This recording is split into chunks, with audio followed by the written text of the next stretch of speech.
Yeah, thank you. I don't know what you said about me.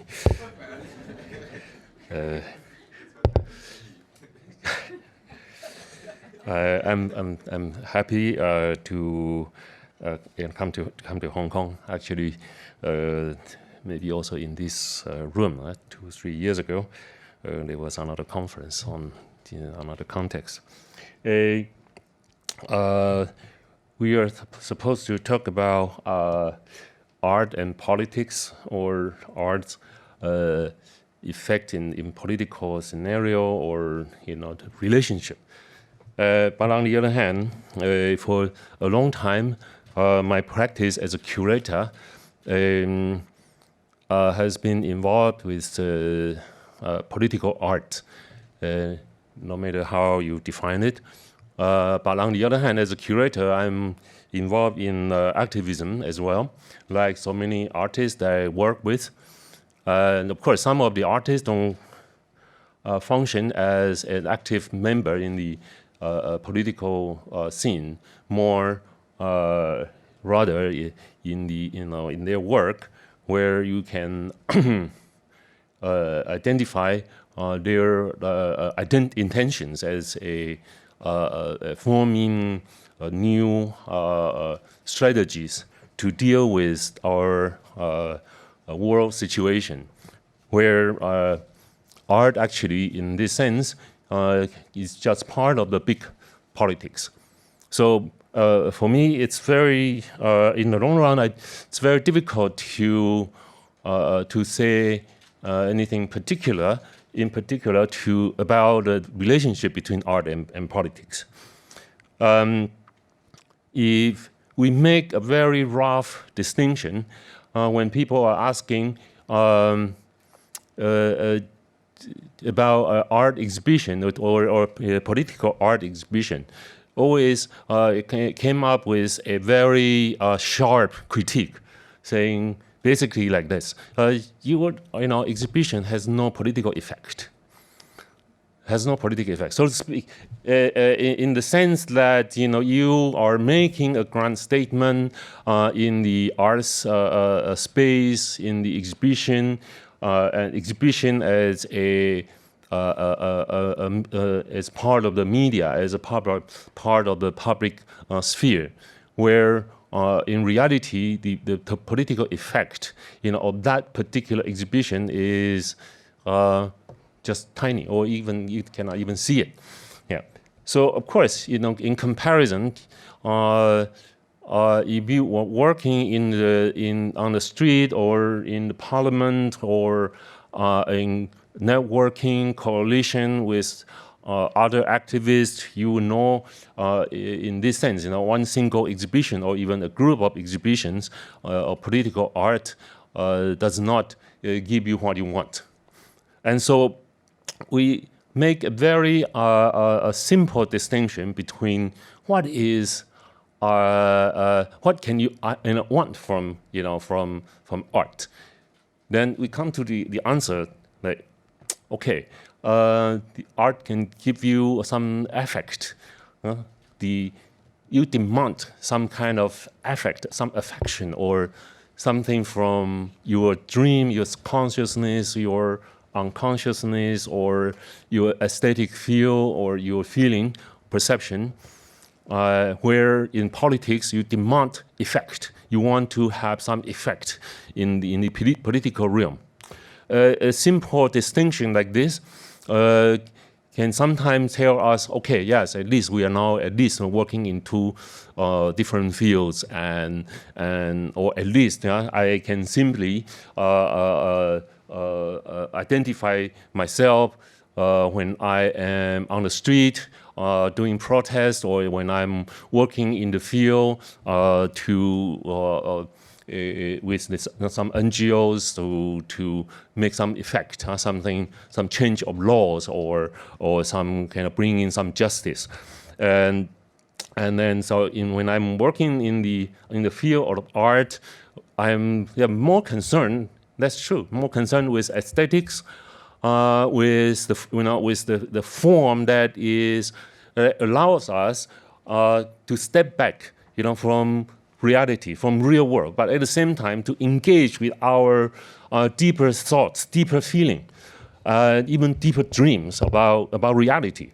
So this kind of distinction is helpful to some extent, but when you look at how politics function, I'm talking about political anthropology. If we look at how human evolution going deep to a prehistory period, when how the whole human collectivities change itself, the form and humans in groups interacting with each other, and then how political structures have been evolving through 1,000 years, then you see that actually politics function in so many levels. It's every day, everywhere, and so when we ask this question in the arts right now, we have to ask what is this question really asking? Why is this question from? Where is it from? And normally it's from the fact that, okay, that's something that we know, okay, art in general, especially modern contemporary art system, is so related to capitalist system, related to the bourgeoisie system, and the social class that stand in between, and the art world by itself has many hypocrisies, hypocritic statement, for example, it's like curators making grand statement as if you make one exhibition and revolution has already happened on the street. And this kind of grand statement for on the curatorial side, and also on the artist side, and sometimes also on the institutional side from the museum, make you want to question them more, of course. Say, hey, come on, you do a great thing, saying it's so great, then why is, revolution has not happened? You think you make one exhibition and things have changed already. So, but of course, we know this is very stupid. We don't interact with the question in this form. But on the other hand, people very often from outside of the art world question the political stance in the art very often from this perspective. Yeah. So this is something that we have to also understand. So many of the dialogues that we have today, or recently, when political art is like very prevalent in the museum programs, we also need to be aware of this whole complex. And I have no answer to this complex, and then I'm not interested in dealing with this, because for me, as a curator, I make a small exhibition, make a small statement, and I work with artists, but I work with activists, and I work with NGOs, and I also work in the field. And so today I'm going to present two exhibitions I have done recently, actually for this year, and in more detail. And then I would show you how I position myself in terms of this question. Now it looks like it's stop. The slides is very sensitive to political issue.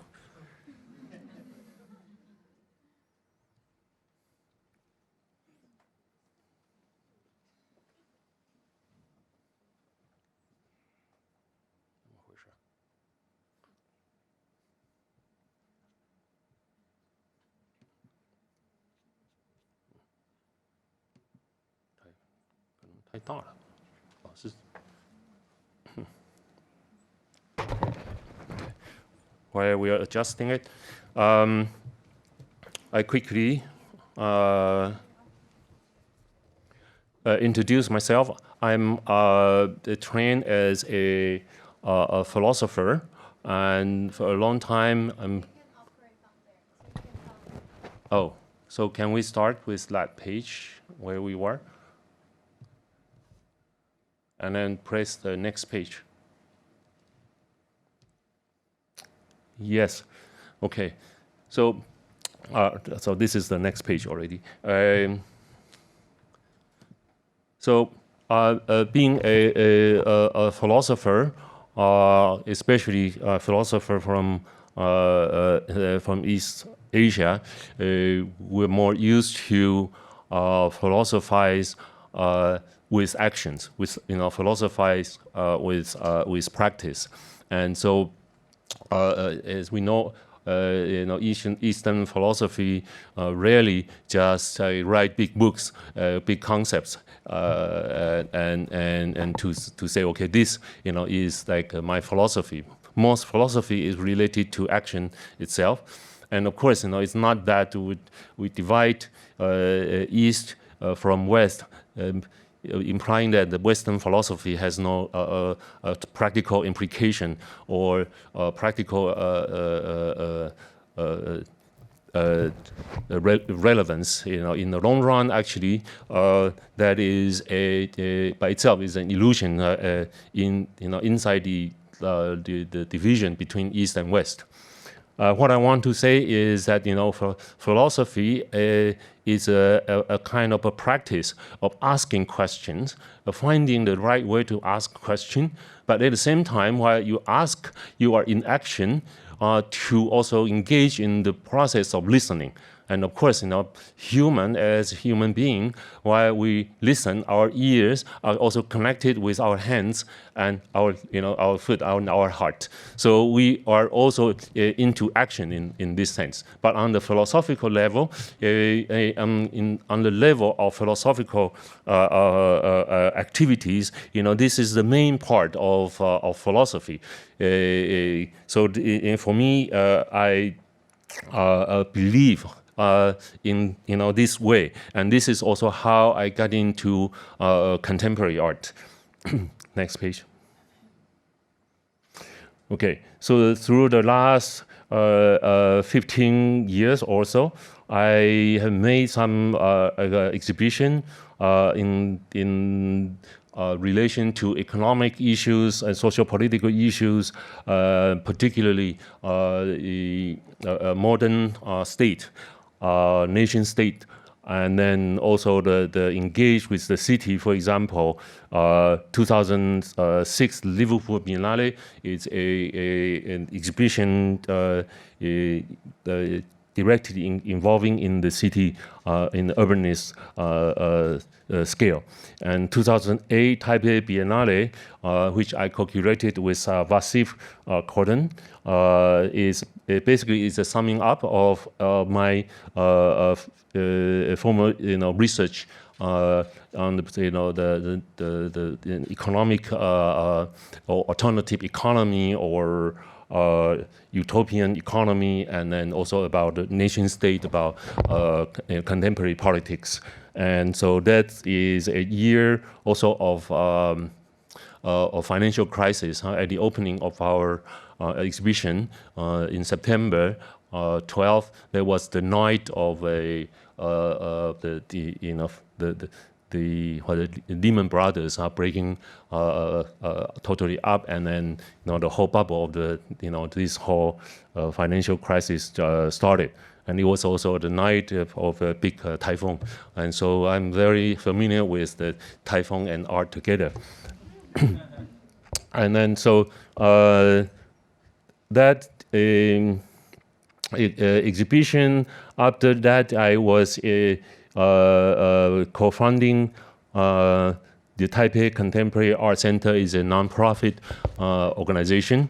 I run it for 2 years, and the main activity in this structure during that time was to engage with artists from different fields, from different art, like music, sound art, and film, and poetry, and so on. And on the other hand, also engage with a lot of NGOs and other disciplines. So the Art Center basically is a platform of all different fields, and to use it as a kind of a community center in Taipei, also on the international field. And we have also an archive, and so on. I ran it for 2 years, and then after that, I gave it to the younger generation.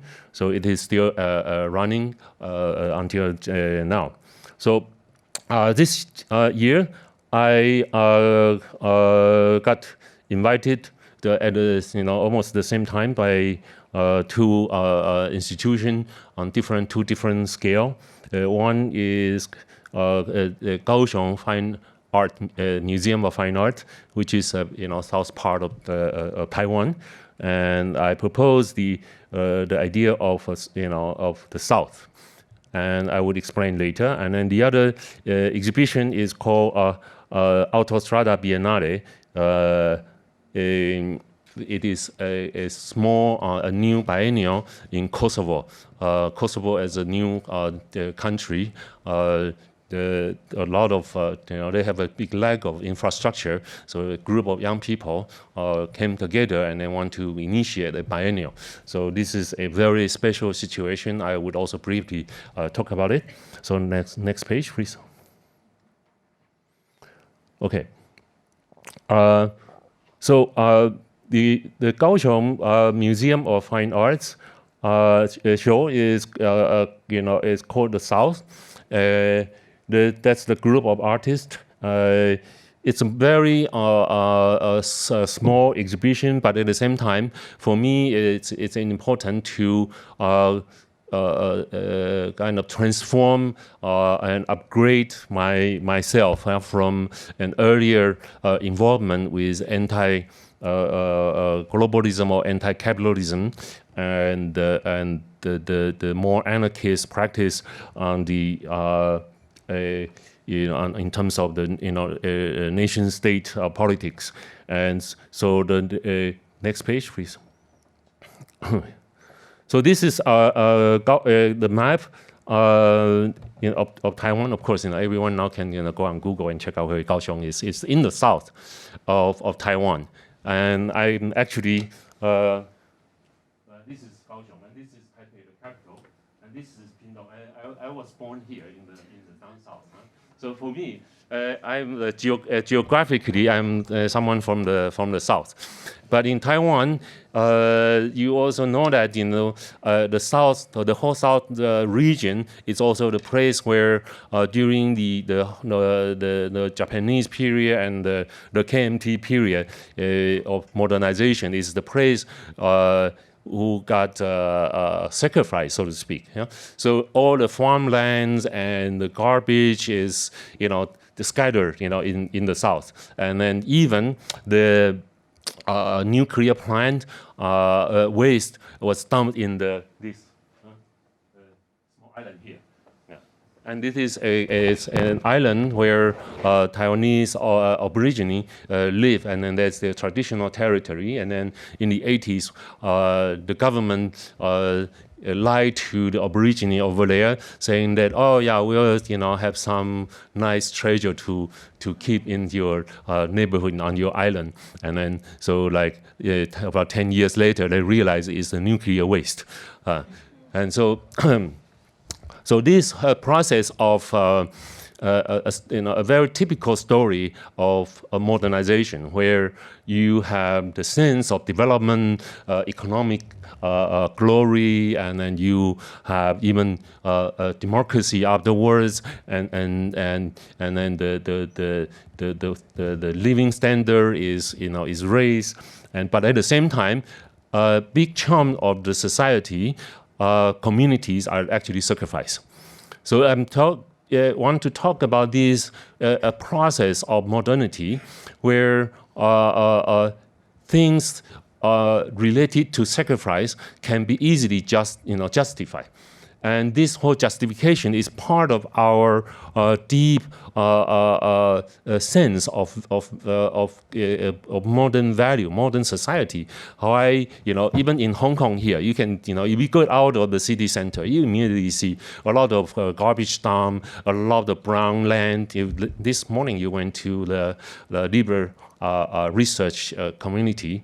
They also, have the one issue talking about the brown land, where actually the land is, farmland is abandoned and the waste, is thrown over there and then turned completely wasteland.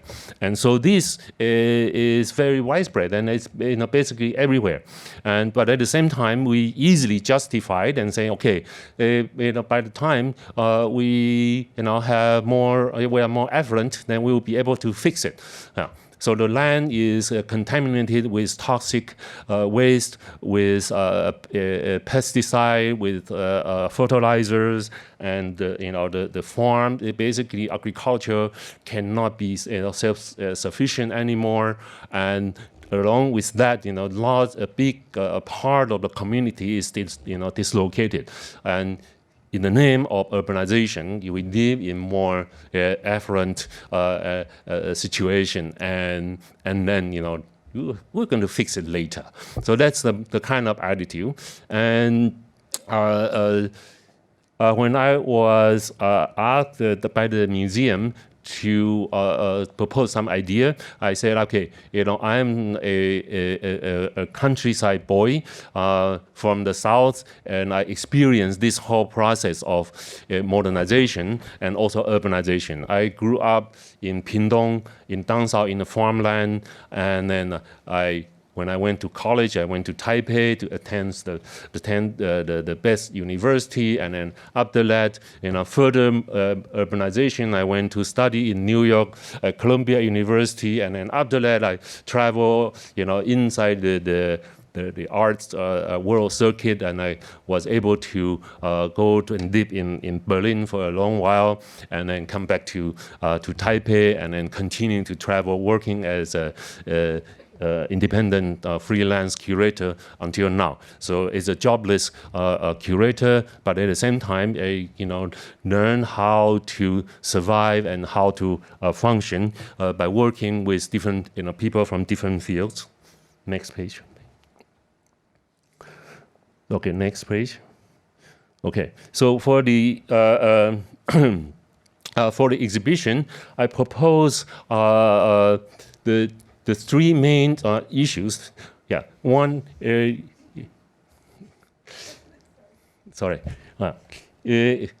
to deal with humans, humans that are sacrificed in terms of community or in terms of ethnic groups, for example, the Taiwanese Aborigine, or war victims, from the Second World War or during the Cold War period, and humans in different ways. For example, also like refugees, and so on.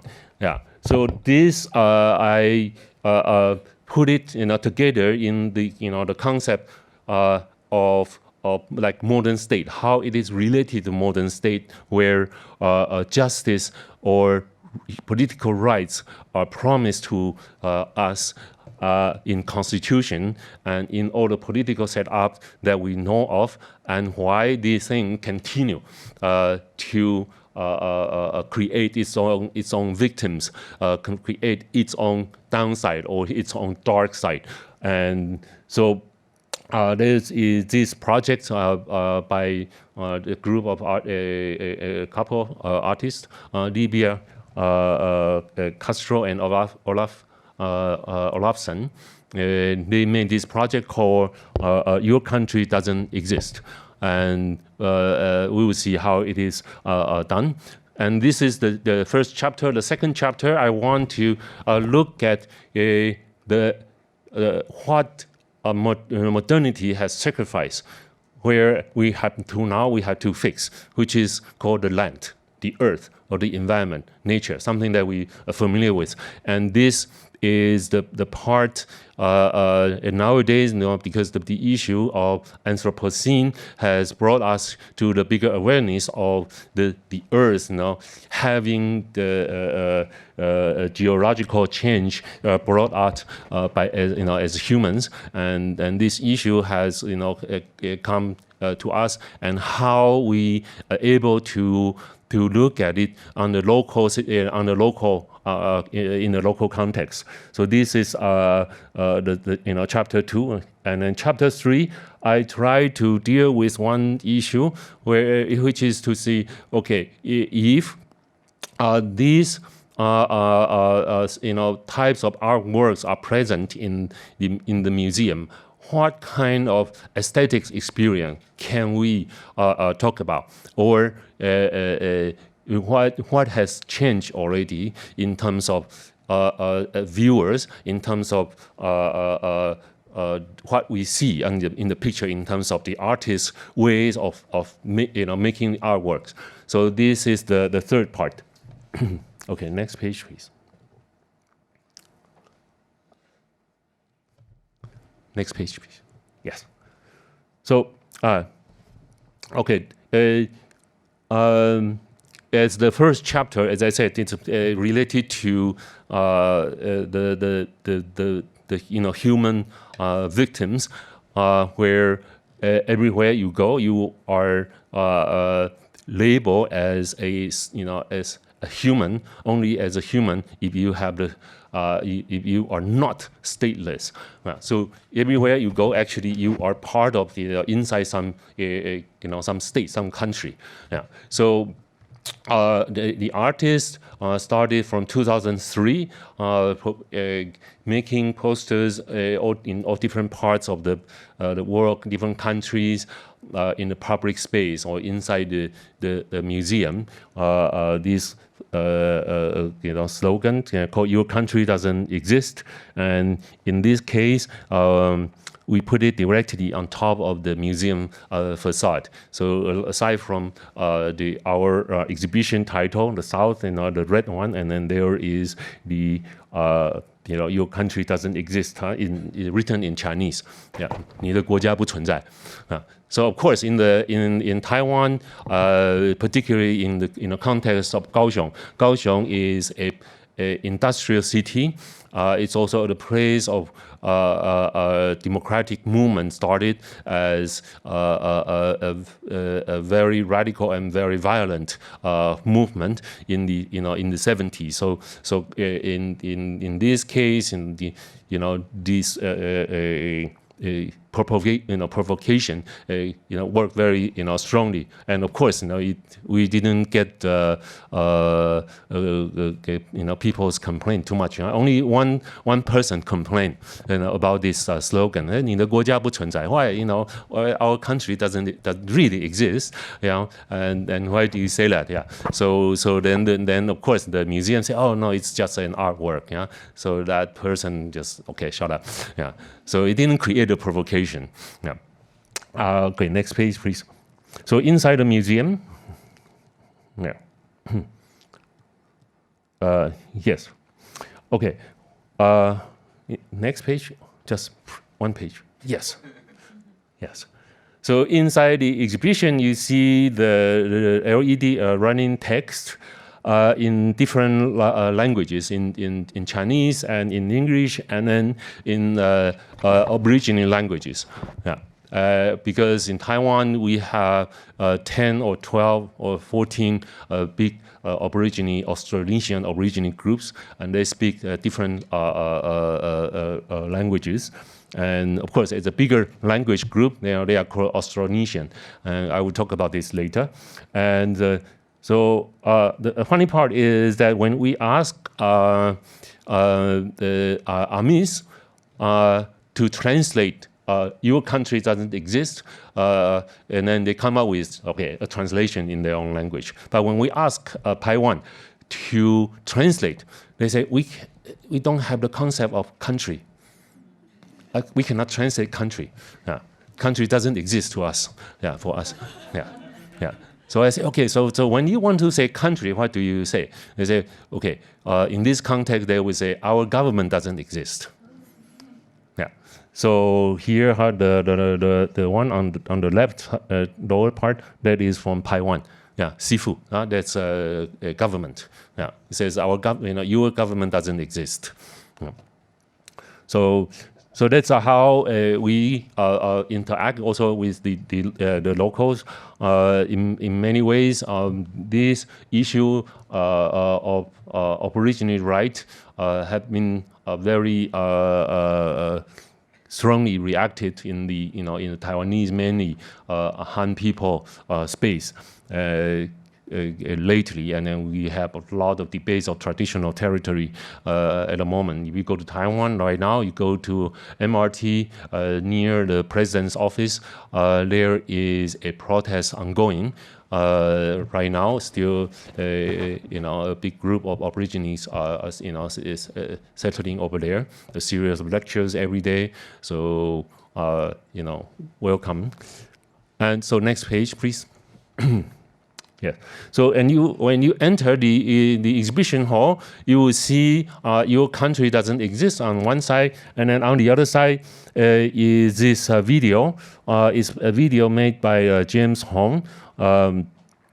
He collected from video all these video footages from different countries. Whenever they have some kind of a ceremony, they will come out. Someone represent the government to apologize. Yeah, to apologize for war victim, for some kind of injustice, and so on. There is also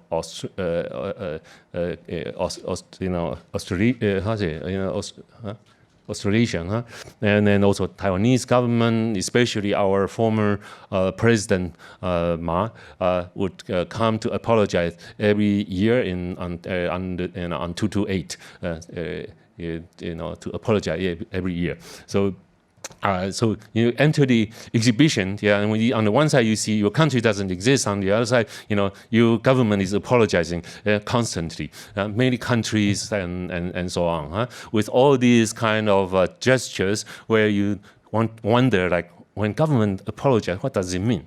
Yeah, how sincere it is? How come there is no real justice, and so on. Next page. Okay, so. This is a group of painting by an Aboriginal artist. She is from Taruku tribe. She did a series of painting called Islands, where she traveled to the four corners of the Austronesian tribes, the oceanic culture, language, tribe. Go to the next page, please. Okay, so here is the Austronesian languages map. It is a map that we basically ignore when we talk about nationalism and so on. So here you see, Taiwan. Actually, it is now believed that Taiwan is the original place of the Austronesian language groups started, and then. Okay, so it spread to Easter Island, and then to New Zealand, and then to Madagascar. So the artist is making a plan to travel to the four corners of Austronesian group and then make landscape painting over there. And so this is like her action painting, so to speak. And then in this case, she exhibits the series she has completed. And this map is very important, especially in Taiwan, when Taiwanese nowadays talk about Taiwan identity. Mainly, talk about whether Taiwan is separated from China and how far it is, from China. And then so the whole Taiwanese national map is based on continental map and how it is related to China. And then this map basically disappeared. When we in Taiwan talking about Taiwan identity, this map never come out and say Actually, for example, during this whole 5,000 years, there are a lot of trade routes and a lot of archaeological sites at the moment from Taiwan reveal that the relationship between Taiwan and Southeast Asia is much stronger than we believe. And then so at the moment, because the human history is written from the modern period, is written based on a written history. If we say, okay, since maybe 4,000 or 5,000 years ago, when we start to have the documented history, and then thinking that that's the only way to write history. But that is not the quite correct. So there is, in this sense, the Austronesian language group, in this case, become very problematic. And most of them, actually, for them, that's true. Most of them, the country doesn't exist. It's a group of 2,050 million people. It's a little bit bigger than many countries in the world, but they don't have a country. So this is an issue when we are now talking about a nation state or identity. Next page, please. Okay, so another project is by artist Wang Hongkai. It's about a early farmers' revolt in 2025, where the farmers in Taiwan, the first, you can say, the first biggest farmers' movement in Taiwan during the Japanese period, 2025. Oh, I still have 3 minutes. Thanks. Yeah, I have a lot of slides. Okay. Okay, we can talk about it later. Next page, please. Okay, so this revolt came out, actually has only one song left. There is no pictures, no not much historical record, but some older generations still remember this revolt. It's a revolt against Japanese rulers, and also revolt against the Taiwanese bourgeoisie during that time period. So it's some kind of historical situation where in Taiwan right now, when we say agriculture is being sacrificed, we look at the history. It has already happened since the Japanese period, and then this an important work in the exhibition. And the artist found this song that was used during the revolt time. And at the moment, the song only had the lyric and no composition. So the artists work with the farmers groups and activists together and musicians to make compose a song, the music for the for the lyrics. So it's by doing this workshop, of course, artists also to link with the historical situation in Taiwan, and also to work with farmers groups and musicians together. And it is an ongoing project. So in our exhibition, the workshop also took place 2 times. Next page, please.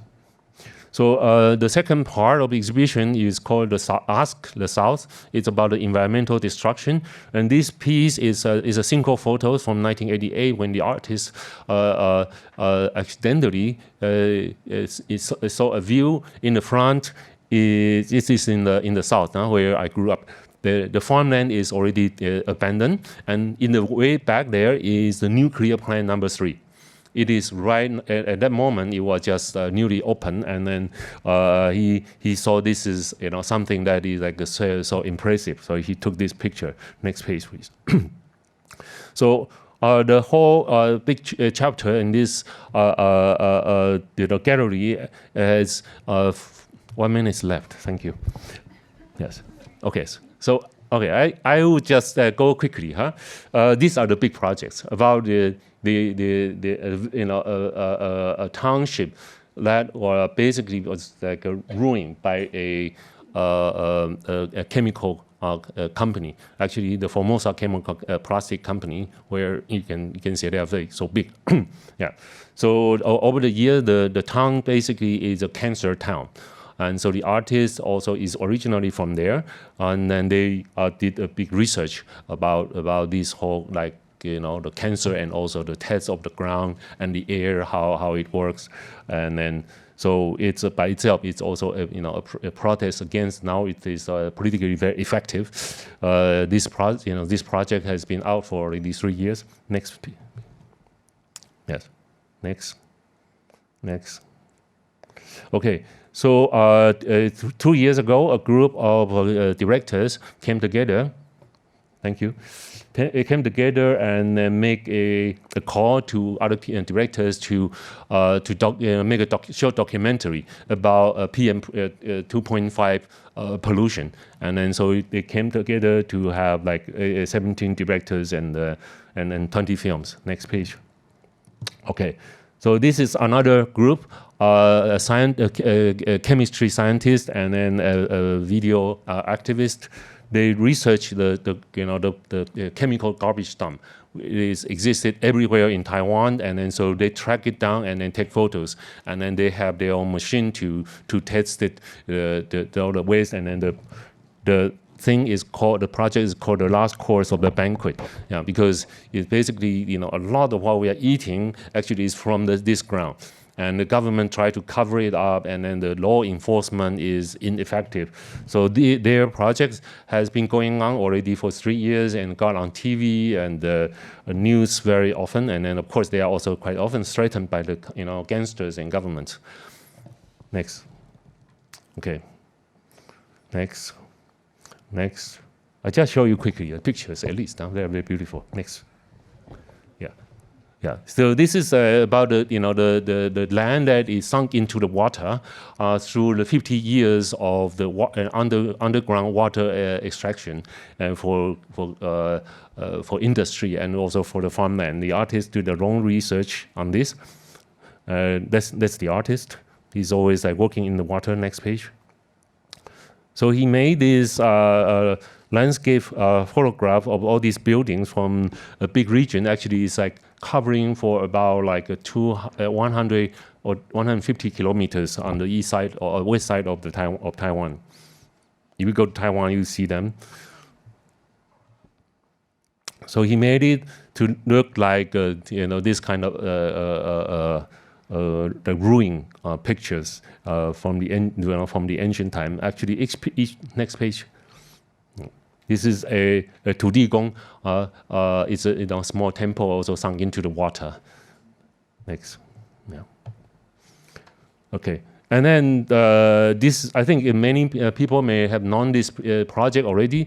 Artist Yao Ruizhong and his students worked together to document the Taiwan government-owned disused buildings. Now they have published already 5 books. They are doing the number 6. Next page. Altogether, they documented around 600 buildings, and they are basically from the 80s and until now. Many of them is based on the corruption. For election, the government used the money to build something, to buy the votes from locals, and then after the building is finished, it's become disused. Yeah. Next. Yeah. So the artist is Chen Boyi. Next page, please. Yes. He documents. Basically, he is a. Okay. Okay, next page. Just look at the picture. Okay, right. So I have included the calligraphy because this calligrapher very much from the the Taoist background, and this is also the part of my own thesis. Dealing with the landscape itself, when we are now in the Anthropocene age, how are we related to the landscape? Especially, if you come from the Taoist tradition, we it has been a tradition of aesthetics, a non-anthropocentric tradition, and how this tradition is now transformed into contemporary art. And I call it the aesthetics of scale, because traditionally, Taoist aesthetics related to meditation, related to your change of value and imagination. But now with contemporary art, artists work also on the issue of scale, but they use science, they use technology to bring our sensibility and to bring our perception into the detail, into the field, and also into different parts of time zone, time border. And so this is a type of work and aesthetics I want to bring to this exhibition. Next page actually is the last one. Yes, this is the Tao Te Ching chapter number 16. Very interesting. Yeah, if you read Anthropocene, this is the chapter about Anthropocene. Next page, please. Yes. So this piece is a mechanical. Yeah. Okay. Not chemical. It's Okay. All right. Thank you. All right. So if you're interested, go on Facebook. You'll find this information. All right. Thank you.